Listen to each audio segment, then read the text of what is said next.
So, nagawa ako dito ng roti. Yung roti nila na parang semento.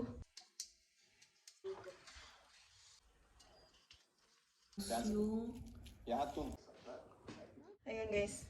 Ito yung tinatawag nilang batchery roti. Ayan, para siyang semento. So, ganyan-ganyan lang siya.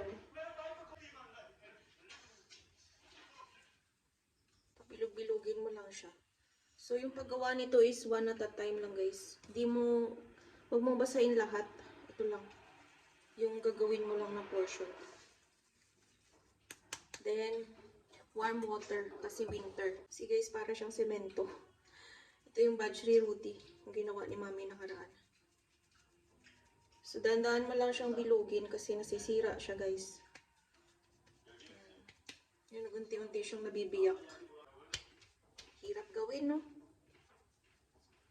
Nabibiyak siya sa dulo. Yan. Parang semento pero malinamnam siya guys. Malinamnam yung lasa nito. Kung hindi mo kayang gumawa ng malaki, maliit lang muna. Guys, ganyan lang siya. Nababalik na din lang natin. Maya-maya kapag luto na siya. Yan na siya guys. Hirap gawin. Nadikit sa kawali eh. Parang pancake siya.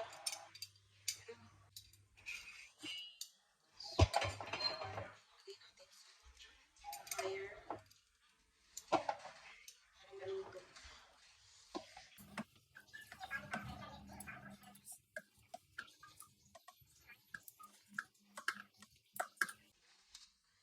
Ready na siya.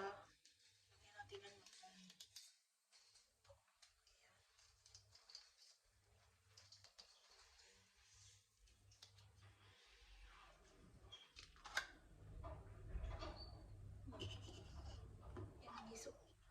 ready na. Continue lang natin na kaba. Kasi gutom pa yung mister ko.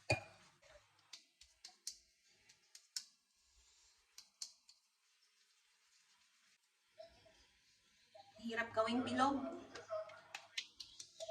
Natip tayo sa akong gumawa ng roti guys.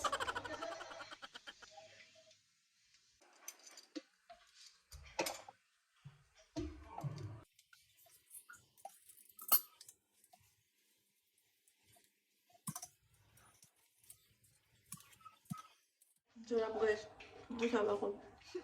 Makain. So habang ginagawa ko yung roti, makain naman siya doon kasi masarap kapag mainit yung roti.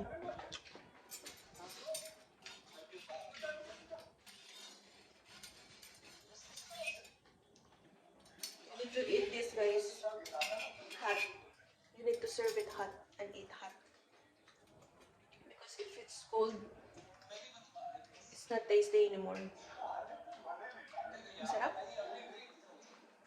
So I made chili chutney plus chili chutney and